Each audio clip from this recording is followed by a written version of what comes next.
Élie, voyant cela, se leva et s'en alla pour sauver sa vie.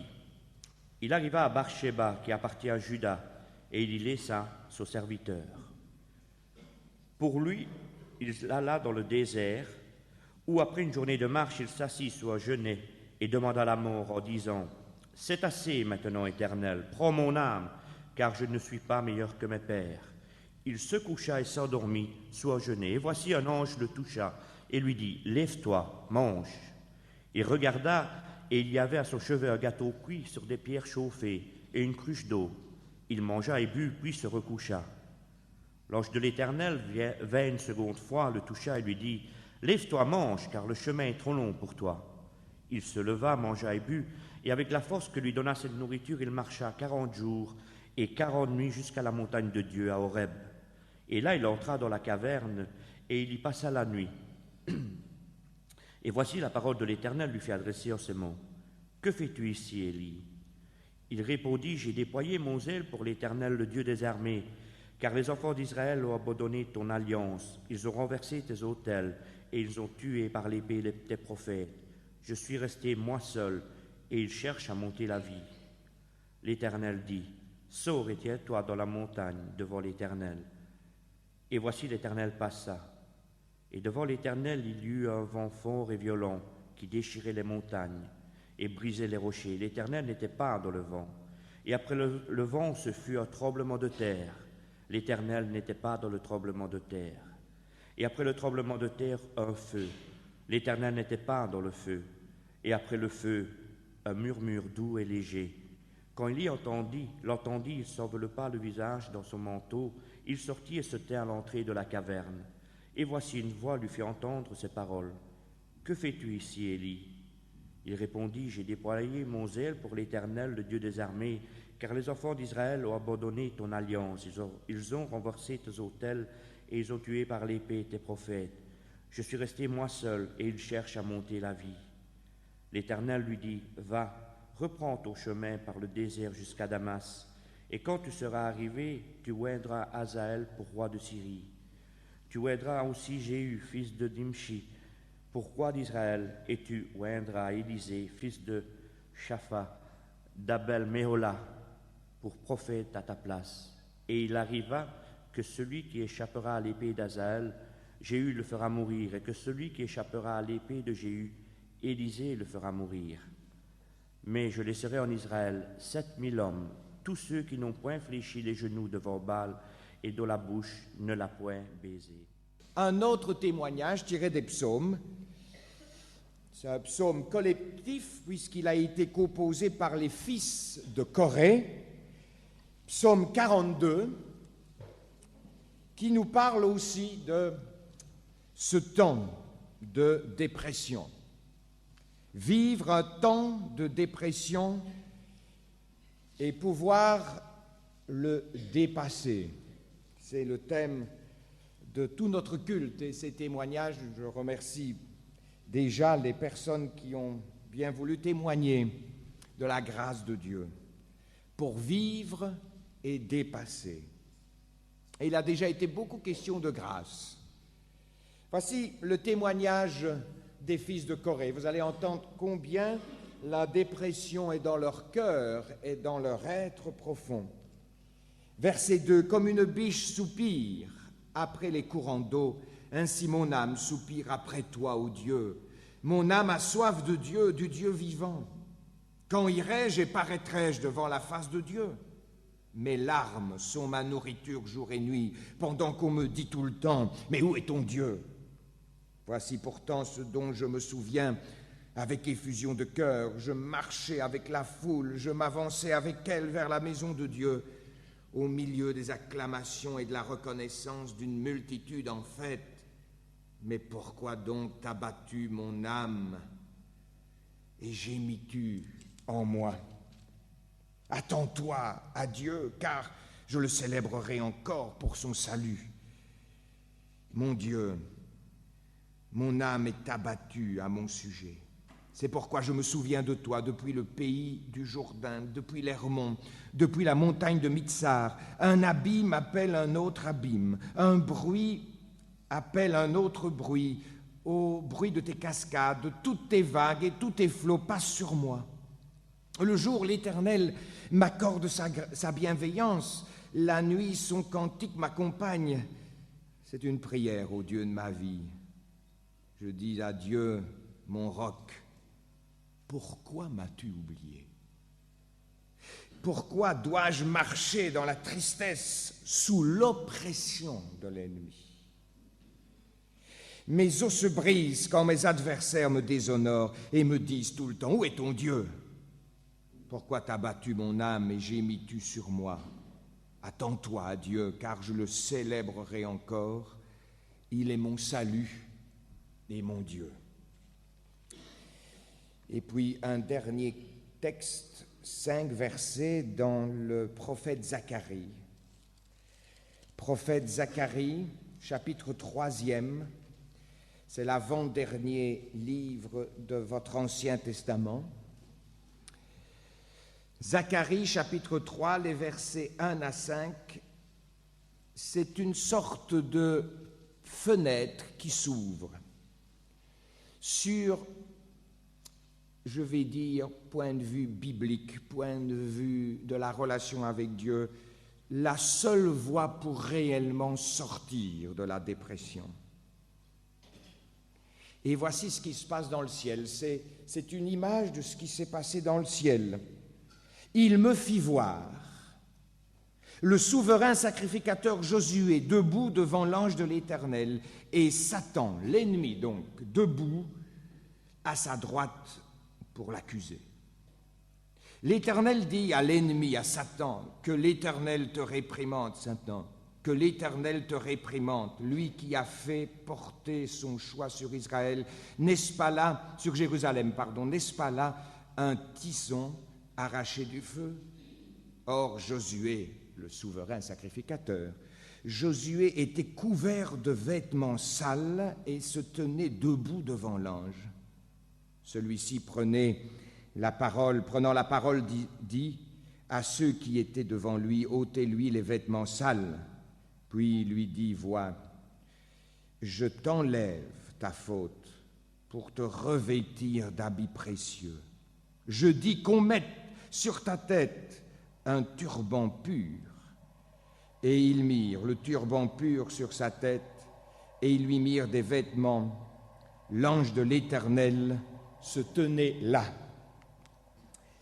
Voilà quelques textes pour faire notre parcours biblique, car on ne va pas parler de la dépression, on ne va pas trop parler de la dépression en tant que telle, mais de la vivre avec Dieu.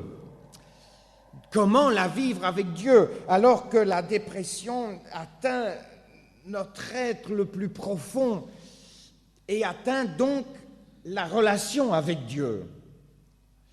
N'a-t-on pas l'habitude de dire, de chanter, de prier que parce que l'Éternel est mon berger, je ne manquerai de rien, puis tout à coup il nous manque tout?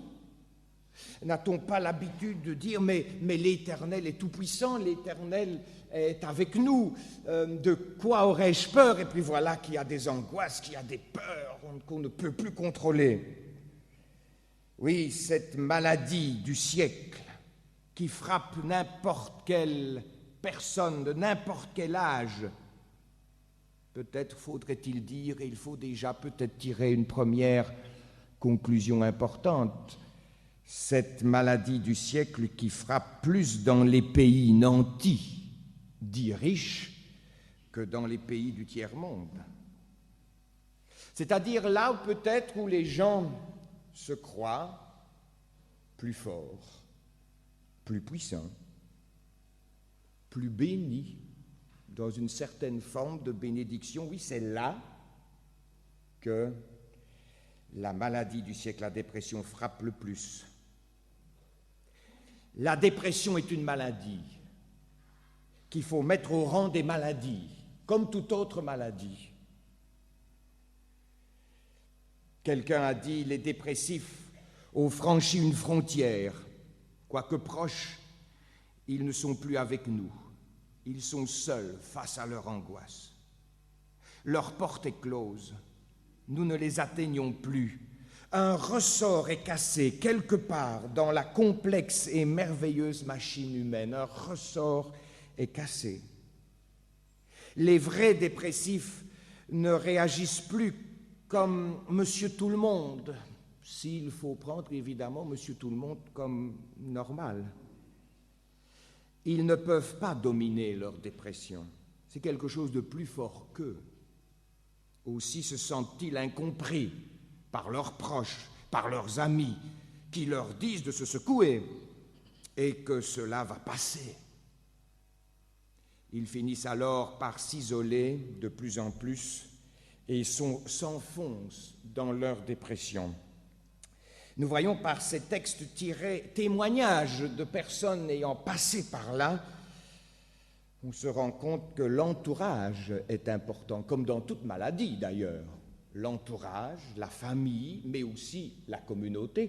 Si on fait partie de la grande communauté chrétienne, la communauté, sa manière de percevoir les choses, de sentir les choses, d'accompagner, va être très très importante. Un médecin a écrit ceci: la dépression n'est pas un temps de découragement. Il ne faut pas confondre des petits, passez-moi l'expression, c'est quand même douloureux, quand même, hein, il n'y a pas de petite souffrance, mais parfois on passe de quelques jours ou quelques heures dans une journée ou quelques jours dans le découragement. C'est pas ça une dépression, c'est, comme dit ce médecin, c'est connaître des temps de fatigue extrême, de mélancolie, de découragement. C'est le noir total et la désespérance de l'enfer, écrit-il. C'est le noir total et la désespérance de l'enfer. Un psychiatre, M. Korn, pour ne pas le citer, un psychiatre liégeois, dit que chaque dépression est différente d'une autre, qu'il n'y a pas deux dépressions identiques, cependant, il y a 3 points communs à toute dépression. La diminution de l'élan vital, on a peur de l'avenir, on n'ose pas envisager l'avenir, le présent est extrêmement douloureux, l'avenir est vu en noir, on passe par des stades différents de mélancolie, de temps noir, de temps d'enfer. Et à côté de ça, on peut vivre des temps d'exaltation extrême. L'idée de suicide, ça a été évoqué aussi dans le témoignage d'Antoinette, et celui d'Élie peut venir nous habiter. L'écrasement, la culpabilité. Deuxième grand point, la diminution du tonus. On n'a plus de punch, plus de tonus. On vit couché ou recroquevillé dans son fauteuil, parce qu'on n'a plus la force. Mais d'autres, c'est le contraire. Ils sont suractifs, ils ne tiennent plus en place, ils ne peuvent plus non plus se contrôler dans leur activité, dans leur activisme. Le troisième, c'est bien sûr, troisième grand axe, l'anxiété, l'appréhension, la menace, la peur, l'angoisse, sans fondement. On ne peut pas dire pourquoi. On est accablé, oppressé, on soupire. Et tout cela, toutes ces manières de vivre cette dépression profonde se retrouvent aussi bien chez Élie dans un roi 19, où il demande la mort, se retrouve dans les fils de Corée, au psaume 42, où il dit « Je soupire, je languis, j'ai mal, c'est le mal de vivre ». Et se retrouve aussi dans tous ces témoignages que nous pouvons trouver ici et là, parce que la Bible connaît la dépression nerveuse. Cette dépression nerveuse a atteint les meilleurs, et je dirais c'est peut-être parce qu'ils étaient, entre guillemets, les meilleurs qu'ils ont été atteints par cette dépression, comme un peu les fils de Corée. Qui étaient ces fils de Corée ? C'était des gens habitués à la maison de Dieu, c'était des gens habitués à la présence de Dieu. D'après le livre des Chroniques, les fils de Corée furent établis à l'époque de David pour diriger le chant dans la maison du Seigneur. n'étaient pas des gens tristes, ce n'étaient pas des gens mélancoliques, c'était des gens pleins de vie, qui se plaisaient dans la présence de Dieu. Ils étaient également portiers de la maison de Dieu. Ils passaient leur vie dans le temple, ils passaient leur vie dans la présence de Dieu. Et puis, on croit le comprendre à travers les dires du psaume 42, ils ont dû être éloignés pour une chose ou l'autre. Quelque chose les a frappés, ils ont été éloignés de la maison de Dieu, ils n'ont pas pu supporter ce changement. Voilà des gens qui vivaient dans la proximité de Dieu et qui ont été atteints par cette maladie de la dépression. C'étaient des serviteurs de Dieu qui aimaient le Seigneur. Un croyant, un serviteur de Dieu, quelqu'un qui aime la présence de Dieu et qui y est, peut faire de la dépression. Ce n'est pas une honte, ce n'est pas une tare, ce n'est pas un péché, ce n'est pas un abandon de Dieu, c'est une maladie que l'on soigne comme une maladie. Job est un exemple typique de dépression grave, très aiguë, puisqu'il ira jusqu'à maudire le jour de sa naissance et le ventre qui l'a porté. Il dira « Que ne suis-je mort le jour de ma naissance ?» Quand vivre fait mal, quand vivre fait mal. Paul, l'infatigable apôtre, a connu des moments de dépression au point de désespérer de conserver la vie. 2 Corinthiens 1,8. Vous voulez qu'on tape plus fort? Jésus. Il a connu l'angoisse de Gethsémane. Je suis accablé de tristesse à en mourir. Jésus a porté toutes nos dépressions. Il a connu ce mal de vivre le plus profond que nous pourrions connaître. Les dépressions, il y a plusieurs sortes de dépressions, bien sûr. Et ici, je ne les fais que les citer sans les approfondir. Il y a plusieurs sortes de dépressions qui ont des causes différentes.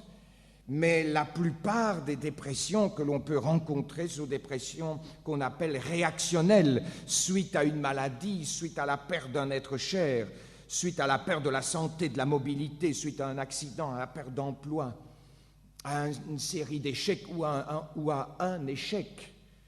Un enfant peut connaître la dépression, un ado, un jeune, tout le monde peut connaître la dépression suite à ce que le psychiatre Korn appelle « à cause du lit douloureux de la vie ». J'aime cette expression qui, en une phrase, résume bien le lit douloureux de la vie. La vie est comme ce fleuve qui n'est pas un long fleuve tranquille. Et le lit qu'emprunte ce fleuve de la vie dans lequel on est entraîné, peut être tellement douloureux. Mais il y a des dépressions constitutionnelles, prédispositions héréditaires à la dépression. Il y a les dépressions d'épuisement, là aussi c'est un grand nombre, à cause du stress, à cause de trop de travail, suite à une longue période de surmenage. Il y a les dépressions accompagnant certaines maladies organiques, comme une carence au niveau hormonal peut amener des temps de dépression. Et puis il y a les dépressions que l'on appelle endogènes, c'est-à-dire pathologies lourdes, où alors là il faut le psychiatre, obligatoirement. Mais nous n'allons pas nous enfoncer dans ces différentes considérations, c'est juste pour arriver à comment vivre, comment dépasser. Alors bien sûr, il n'y a pas de remède miracle.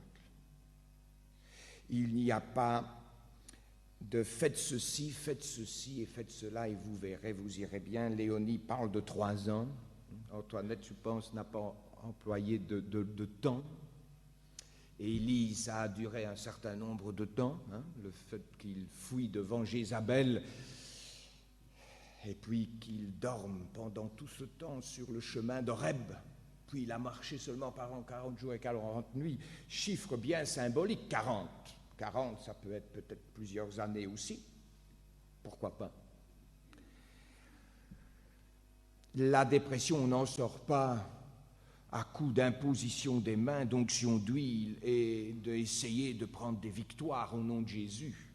C'est une maladie que l'on soigne comme une maladie physique. Et nous qui entourons un dépressif, considérons sa dépression comme nous considérions une maladie physique. À quelqu'un qui a la jambe dans le plat, vous n'allez pas dire « Allez, tu manques de courage, lève-toi ». Vous ne tiendrez pas le langage « Mais au nom de Jésus, tu vas voir, ça va aller ». Non, il faut le temps qu'il faut. Alors bien sûr ici, je vais suivre deux grandes causes qu'il faut bien comprendre pour vivre et dépasser, si c'est soi, ou aider à vivre et à dépasser. Il y a deux grandes causes.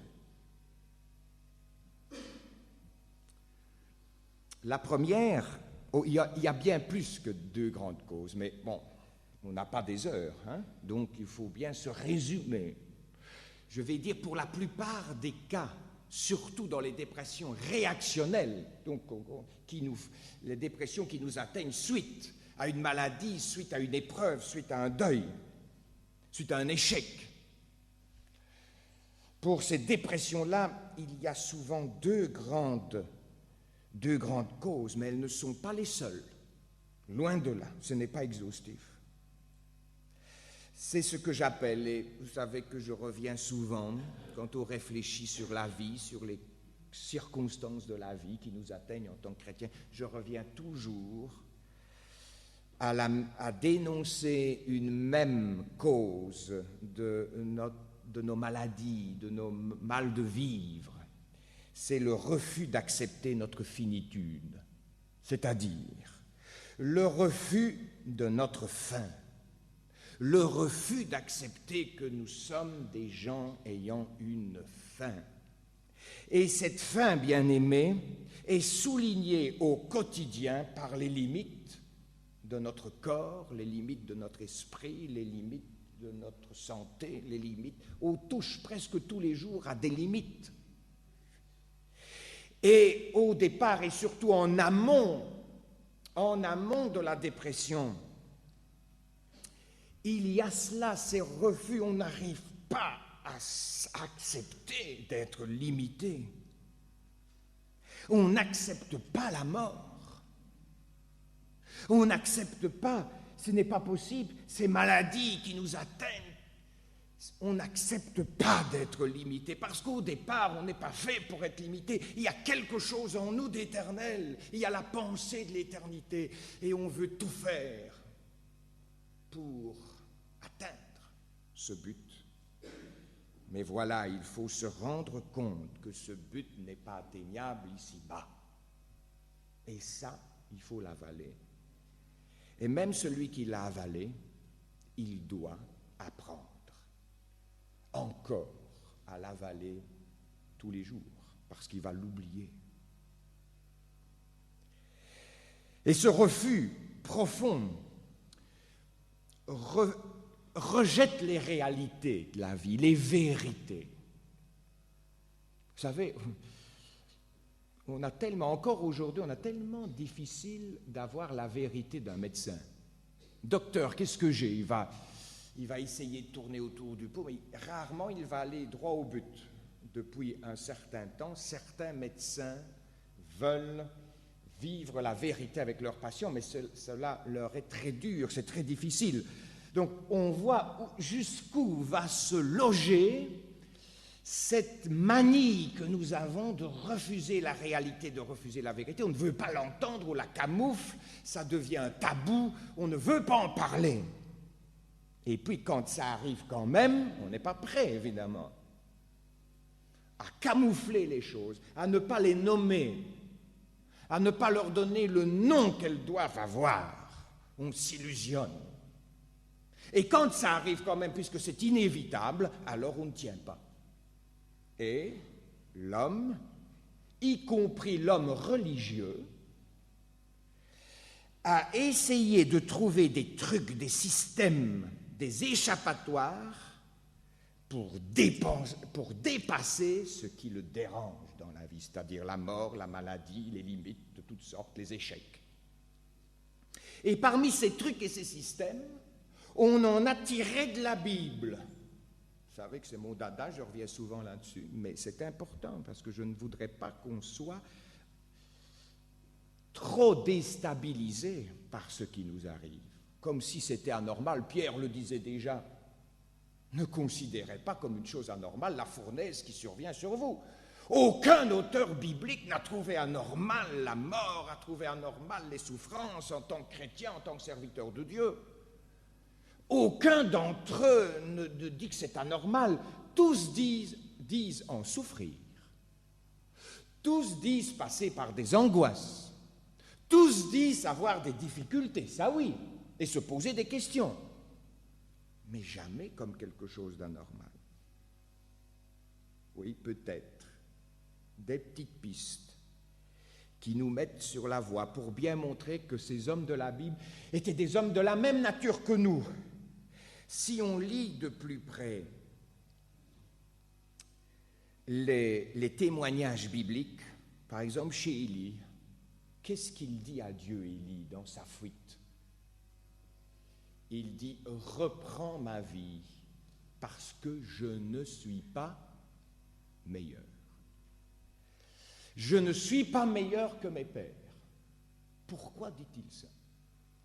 Est-ce que pendant quelques instants, ou même assez longtemps, il s'est dit « C'est pas mal ce que je vis en tant que serviteur de Dieu. » Il a fait descendre au chapitre, 2 chapitres précédents, le chapitre 19 d'un roi, il a fait descendre le feu du ciel. Il a démontré devant 850 prophètes de Baal et devant Israël réuni qui était le vrai Dieu, entre Baal et l'Éternel. Il a fait descendre le feu du ciel. Et puis après, on dira toujours la puissance d'Élie, la puissance d'Élie. Où est le Dieu d'Élie, dira-t-on? Donc Élie était un homme puissant, était un homme qui avait des exaucements de prière étonnants, extraordinaires, miraculeux. Mais la vie et le lit de sa vie l'ont amené à fuir devant Jézabel, à avoir peur, à être angoissé, à tomber dans la dépression. Malgré tout, vous voyez que ça arrive au meilleur. Et il lâche quelque chose qui, on dit long, reprend ma vie parce que je ne suis pas meilleur que mes pères. Tout Élie que je suis, je me rends compte que j'ai mes limites et ça me fait mal. C'est ça qu'il dit. Ça me fait mal, je n'arrive pas à l'accepter, donc j'aime autant mourir. Puisque je ne suis pas bon, puisque je constate ces choses en moi, puisque je fuis devant Jézabel, moi qui est l'Éternel et qui suis le représentant de Dieu, je ne devrais pas fuir, je ne devrais pas avoir peur. Je déçois tout le monde, je me déçois moi-même, j'aime autant mourir. C'est sa réponse. Dans un premier temps, c'est sa réponse. On va voir dans quelques instants, pour terminer, quelle sera la réponse de Dieu. Et ça, c'est de nature à nous faire vivre et dépasser les moments de dépression. Job, malgré ses prières, malgré ses sacrifices pour ses enfants, il les a perdus en une nuit. Vous vous rendez compte? Ce qu'il a dû penser. La Bible nous dit que Job offrait des sacrifices, demandait pardon pour le péché de ses enfants, de peur qu'eux ne le fassent pas. Il a porté ses enfants pour qu'ils soient protégés, pour qu'ils les gardent, pour qu'ils restent dans cette richesse qui était la leur, qui reste dans cette richesse de vie qui était dans la famille de Job. Il a prié constamment, il a porté ses enfants, et puis voilà, en une nuit, ils ont tous été morts, tués. Et puis Josué, le souverain sacrificateur, vous voyez, c'est pas n'importe qui. Alors bien sûr, je sais qu'il n'est pas question de dépression chez Josué, dans Zacharie 3, 1 à 5. Mais c'est surtout pour la manière dont Dieu va traiter Josué. Josué est souverain sacrificateur. Donc, pas que sacrificateur. Donc, souverain sacrificateur. Il est le représentant vraiment du peuple face à Dieu. Et voilà qu'il a des vêtements sales. Satan, bien sûr, va le remarquer.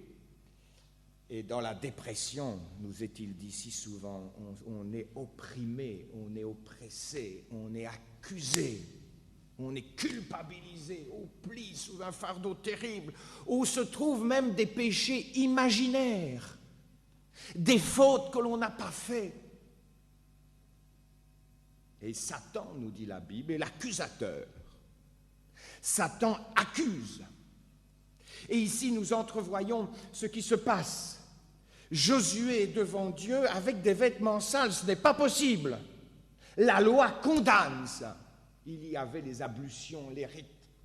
Il devait se vêtir de ces vêtements sacerdotaux spéciaux. Il ne pouvait pas entrer dans la présence de Dieu de n'importe quelle manière. Et nous avons vu avec Jean-Luc lors de l'introduction à la réunion de prière que ceux qui étaient appelés au sacerdoce ne pouvaient même pas avoir d'infirmité. Vous vous rendez compte? Le voilà, souverain sacrificateur, devant Dieu avec des vêtements sales. Alors Satan va l'accuser. Satan va l'accuser. Et puis que fait Dieu? Il va dire, ôtez ces vêtements et revêtez-le d'autres vêtements. Cela m'amène au deuxième grand axe, le premier étant refuser notre finitude, refuser la réalité, se faire un monde. Et parfois on peut élever nos enfants, attention chrétiens aussi. N'élevons pas nos enfants dans le rêve, ni même le rêve qui pourrait venir de quelques petits morceaux de versets bibliques pris hors contexte, et on se fait tout un monde chrétien idyllique. Nous avons dans l'Église, et nous sommes traversés dans l'Église par les mêmes péchés, les mêmes tentations, les mêmes chutes que le monde, parce que Dieu a décidé de nous sauver par la grâce, et pas par les œuvres de la loi. Ne bouchons pas nos oreilles, ne fermons pas les yeux. Il y a des souffrances, il y a trop de souffrances dans l'Église. Dans l'Église avec un grand E, dans toutes les églises. Même celles qui proclament qu'on pourrait peut-être être sans péché sur cette terre. Ce qui est une fausse doctrine terriblement dangereuse et névrosante qui amène des dépressions et des névroses. Ce n'est pas possible. Parce que Dieu ne nous a pas donné sa parole et sa loi pour nous écraser, mais pour nous libérer. Et c'est le deuxième grand axe, c'est la loi. La parole, et ça je reviens quelques courts instants sur l'étude biblique de mercredi. Si vous voulez en savoir plus, on va juste effleurer le sujet. Mais il faut dire mercredi. La loi et la grâce. Pourquoi la loi? Est-ce que la loi, frères et sœurs, le commandement de Dieu a été donné pour aliéner, pour écraser l'homme ou pour libérer l'homme? Quel est le statut de la loi dans ma foi personnelle, dans ma relation avec Dieu? 3 possibilités. La première, est-ce que la loi de Dieu me donne de marcher selon Dieu? Est-ce que pour moi, le rapport que j'ai avec la loi, la parole de Dieu, c'est « Ah, elle me donne le chemin à suivre et je dois le suivre ». Deuxièmement, autre possibilité, est-ce que la loi est donnée par Dieu pour mettre en lumière le péché qui est en moi, diagnostiquer le péché qui est en moi et m'amener à la grâce? Troisièmement, la loi peut aussi me donner les projets magnifiques de Dieu pour l'homme vers lesquels nous sommes appelés à tendre, mais pas réaliser parfaitement. Alors la première, la loi me donne de marcher selon Dieu. Faux, on s'illusionne. La loi ne me donne pas de marcher selon Dieu parce qu'elle est incapable à accomplir. Je ne peux pas accomplir la loi. Je ne peux pas l'accomplir parfaitement. Je peux y tendre, je peux en avoir envie, comme Paul en Romains 7, il en a envie, mais il ne peut pas. Il le dit lui-même, malheureux que je suis, je ne peux pas. Donc il faut évacuer de notre tête cette approche de la loi, de la parole de Dieu. Vous savez, commandement, ce qu'on a traduit dans nos versions de l'Ancien Testament par commandement, notamment les 10 commandements, c'est pas ça qui est écrit en hébreu. C'est pas le mot loi ni commandement, c'est le mot parole. Ce sont les 10 paroles, ce sont les 10 enseignements. On peut traduire aussi les 10 chemins, les 10 directions, les 10 pédagogies de Dieu pour nous parler, pas pour nous appesantir. Et quand on a traduit l'Ancien Testament en grec, on a traduit le mot parole, enseignement par nomos, la loi. Et puis voilà, on a été foutu à partir de ce moment-là. Non, mais c'est sérieux. Dieu nous dit, voilà le chemin, regarde, je t'aime tellement que j'ai un projet magnifique pour toi.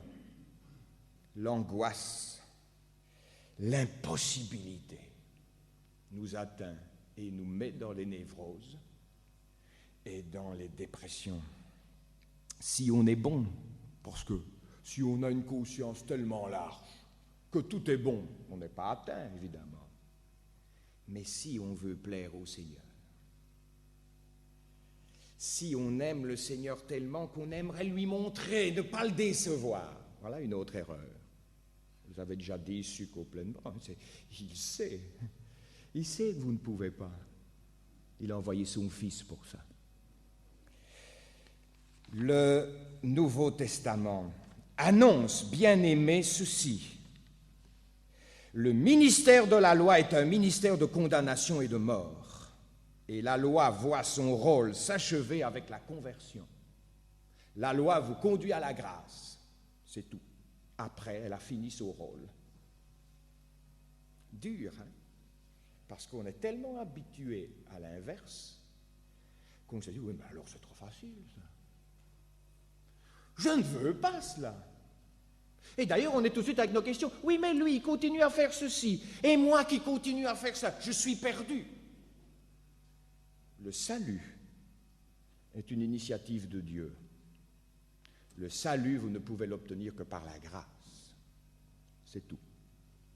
Sans bouger le petit doigt, parce que vous n'en ferez jamais assez pour être sauvé par vous-même. C'est le grand message de la réforme qu'on a oublié complètement. Paul, en Romains 7, verset 6, dit « Mais maintenant, nous sommes dégagés de la loi, car nous sommes morts à ce qui nous tenait captifs. » Donc la loi, qu'est-ce que c'est? La loi nous tient captifs. Mais nous sommes morts, dit-il, à ce qui nous tenait captifs, de sorte que nous servons sous le régime nouveau de l'Esprit Saint, et non plus sous le régime ancien de la lettre, parce que la lettre tue. Vous avez entendu ça? Comment voulez-vous qu'une lettre qui tue vous donne de suivre le Seigneur? Elle vous tue. Mais à la croix, Jésus a payé définitivement une grâce totale.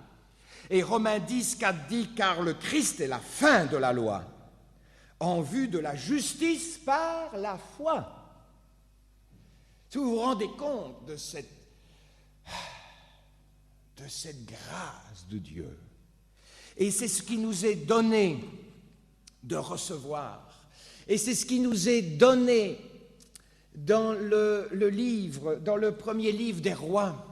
Lorsque Élie n'en peut plus, lorsqu'il découvre ses limites, lorsqu'il découvre qu'il ne peut pas aller plus loin, qu'il est comme les autres, qu'il n'est pas meilleur que les autres. Et ça amène une dépression, mais une dépression qui amène une conversion. Une dépression qui débouche sur la vie, même s'il y a des souffrances et des douleurs, le temps qu'on s'en aperçoit, le temps qu'on puisse réagir. Et Élie a pris du temps. Élie a dormi tout d'abord, et Dieu l'a laissé dormir. Plein de tendresse, plein d'à-propos, plein de choses tellement bonnes et tendres que Dieu nous montre pour nos bien-aimés que nous entourons et qui sont dépressifs. Dieu l'a laissé dormir. De temps en temps, il le réveillait pour lui donner à manger et puis le laisser dormir. Il n'est pas venu lui dire « T'es pas honteux, je t'ai donné la puissance et voilà, regarde dans quel état tu te mets. Mais crois. Allez, vas-y, crois. Tu me déshonores. » Dieu n'a pas dit ça à Élie. Il l'a entouré, il l'a nourri, ce qui a permis à Élie de marcher 40 jours et 40 nuits. Vous voyez son voyage, et jusque-là, il est toujours pris par la dépression. Même après Horeb, Dieu va lui poser la même question. Que fais-tu ici, Élie? Et Élie, non, démord pas. Je me suis épuisé à conduire ton peuple et je ne suis pas meilleur que mes pères. Je me suis épuisé comme Moïse. Je me suis épuisé comme les autres avant moi. Et Moïse aussi a été dépressif. Et il y a de quoi, hein? Il y a de quoi. Mais je ne suis pas meilleur. Donc même après Horeb, même après ce souffle doux et subtil qu'il a reçu de Dieu comme la grâce, il n'a pas été encore guéri tout de suite. Mais Dieu a dit, allez maintenant, tu as dépassé certains stades de ta dépression, tu peux reprendre le chemin. Et clopant, et chemin faisant, il est sorti, il a dépassé. Pourquoi ? Parce que Dieu lui a parlé de grâce. Il n'était pas dans le vent violent, Dieu. Il n'était pas dans le tonnerre, signe de jugement. Il n'était pas dans le tremblement de terre. Il était dans un souffle doux et subtil. Ce que nos bien-aimés qui passent par la maladie dépression ont besoin, c'est ce souffle doux et subtil. C'est d'être enveloppé du manteau de Dieu, comme Josué. Il avait les vêtements sales pourtant, lui. Nous avons besoin de parler de grâce et non pas de loi. Nous avons besoin de recevoir cette grâce progressivement et patiemment. La grâce est un souffle doux et subtil. La grâce est quelque chose plein de douceur. Donc la grâce, ce n'est pas un souffle violent qui vous met debout, comme ça, du jour au lendemain. Non, la grâce, ça vous enveloppe, la grâce, ça vous habille. Et vous arrivez progressivement à pouvoir dire « Je suis aimé, je suis pardonné, je suis porté ». Et chemin faisant, vous le ressentez, c'est Dieu qui vous porte. Ça a été dans le texte de Léonie, dans Ésaïe 42 ou 40. Nous avons accepté cela. Ce trésor, il l'a mis dans des vases de terre, nous dit l'apôtre Paul. Je suis un vase de terre, c'est-à-dire un vase faible, un vase limité et mortel, avec une fin. Je suis de terre, mais en moi, en vous. Vous qui passez par des temps de dépression, il y a un trésor extraordinaire. Apprendre le geste qui sauve auprès de nos bien-aimés qui passent par la dépression, c'est renforcer les points forts que vous trouvez chez celui ou celle qui passe par la dépression et pas souligner ses faiblesses. Il le sait trop bien et ça lui fait mal. Ce n'est pas lui dire non plus, tu as sûrement un péché caché qu'il faut remettre à la surface. Ne parlez pas de péché à quelqu'un qui est en pleine dépression. Il s'en fait des péchés imaginaires. Qu'est-ce que vous allez encore déterrer? Rien. Mais parlez-lui de grâce. Ne parlez pas de jugement. Il ne déshonore pas Dieu. Il n'est pas abandonné de Dieu. Il n'est pas sous le jugement de Dieu. Il est malade. Et malade de la grâce. Mon âme aspire, dit les fils de Corée. Comme la biche soupire après des courants d'eau, mon âme a soif de toi, Seigneur. Et ça a été dit aussi dans les témoignages. Apportez cette grâce, soulignez ce qui est positif, avec compassion, bien sûr, pas avec légèreté, avec compassion, entouré sans materner. mais entourez avec douceur. Respectez ces gens, ces hommes et ces femmes, sachant que ce qui leur arrive peut vous arriver à tout moment. Respectons ces bien-aimés comme ils sont. Entrons dans un dialogue paisible aussi. Et parlons d'avenir. Les fils de Corée, dans Psaume 42, même dans leur dépression, confessent quelque chose. Mon âme espère en l'Éternel, car je le louerai encore. J'ai un avenir. Je ne le vois pas. Je ne le comprends pas. Je ne comprends pas comment ça pourrait m'arriver, mais j'ai un avenir. Nous avons toujours un avenir avec le Seigneur. Amenons-nous ainsi, frères et sœurs, ce matin, nous qui sommes peut-être dans cette maladie de la dépression à un stade ou à un autre, ou nous qui entourons des bien-aimés, amenons-nous dans une relation paisible avec Dieu. Tirons ce climat d'angoisse. Amenons-nous sur le terrain de la paix, de la réconciliation avec Dieu, quelles que soient nos erreurs, quels que soient nos péchés, quels que soient nos vêtements sales. Dieu ne dit rien d'autre à Josué que « J'enlève tes vêtements et j'en mets d'autres ». Est-ce que vous pouvez recevoir ça? Seigneur, je viens ce matin. Je viens vers ta grâce parce que je ne peux prétendre autre chose que la grâce. Apprends-moi à accepter ma finitude. Apprends-moi à accepter que tu n'as pas donné la loi, la parole de Dieu pour m'écraser, pour m'avilir, mais pour me redresser. Apprends-moi ce souffle. Donne-moi de vivre dans ce souffle doux et subtil. Enveloppe-moi, Seigneur, de ton amour et fais-moi marcher sur ce chemin difficile qui va peut-être durer encore et dans lequel, et c'est vraiment mon dernier point de conclusion, nous avons aussi à utiliser tous les recours de la grâce de Dieu. Et parmi tous les recours de la grâce de Dieu, il y a la médecine. La dépression nerveuse se soigne. Que diriez-vous à quelqu'un qui physiquement a une infection? Est-ce que vous lui diriez, surtout ne mets rien sur ton infection, surtout ne prends rien, prie? Est-ce que vous auriez cette folie-là religieuse? Alors pourquoi le dire à quelqu'un qui a une infection qu'on ne voit pas et le dire vite, il faut te soigner, tu vas avoir le tétanos malheureux, ça va te monter et puis on va peut-être t'amputer? Vous lui diriez ça un peu pour le faire avoir peur en disant il faut que tu te soignes.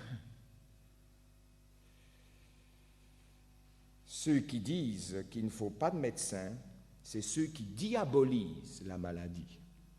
Mais la maladie ne peut pas être diabolisée.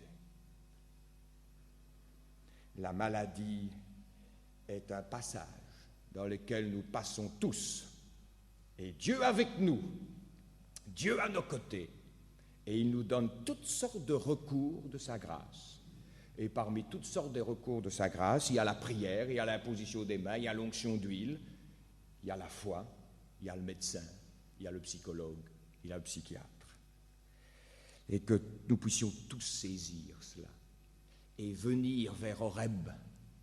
Et Horeb, c'est la croix de Jésus, où il a tout accompli pour nous, et recevoir de lui ce souffle doux et subtil. Prions ensemble.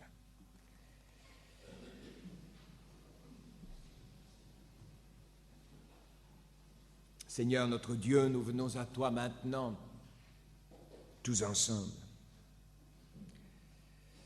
Car tous ici, sans aucune exception, nous avons besoin de la grâce, nous avons besoin de saisir ce qu'est la grâce et ce qu'est la parole de Dieu et pourquoi elle a été donnée, pourquoi tu as donné la parole que nous avons appelée la loi. Tu ne l'as pas donné pour nous frustrer, tu ne l'as pas donné pour nous juger, tu l'as donné pour nous démontrer que sans ta grâce, on ne pouvait pas être sauvé. Alors, Seigneur, peut-être que certains frères et sœurs vont dire, Seigneur, j'ai besoin de cela maintenant, j'ai besoin de comprendre un peu mieux, j'ai besoin d'être à l'aise avec ça parce que je ne comprends pas ça. Seigneur, je viens à toi ce matin et je te demande de me faire comprendre cela, de me parler à travers mes lectures bibliques, de me parler à travers ma démarche spirituelle, à travers ma prière. D'autres pourront dire, Seigneur, moi j'ai besoin de toi parce que je suis dans une dépression. J'ai besoin que tu me nourrisses, j'ai besoin que tu me parles de ta grâce, de ton amour inconditionnel. Je me juge, je me trouve mauvais, je me trouve sans valeur, je me trouve constamment dans une situation d'échec, je suis accusé en moi, Seigneur, je te le dis, je t'apporte tout ça, je veux vivre tout ça avec toi.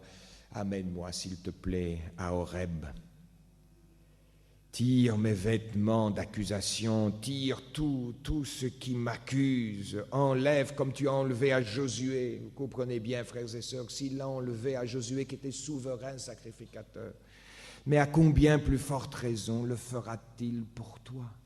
Crois dans son amour, tu es aimé, tu es pardonné, tu as ta valeur, une valeur inestimable. Tu peux donc mettre un nom, tu peux donc mettre à jour ce qui te fait peur, ce qui t'angoisse. Tu peux en parler. Tu peux en parler à Dieu, tu peux en parler à un frère, à une sœur qui peuvent t'aider. Oui, tu peux mettre des mots sur les choses que tu ressens sans avoir peur, car tu es pardonné, tu es aimé, tu es gracié.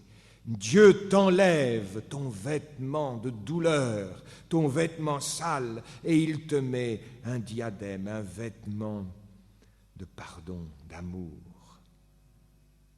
Il te le donne. C'est dans le tout est accompli de la croix.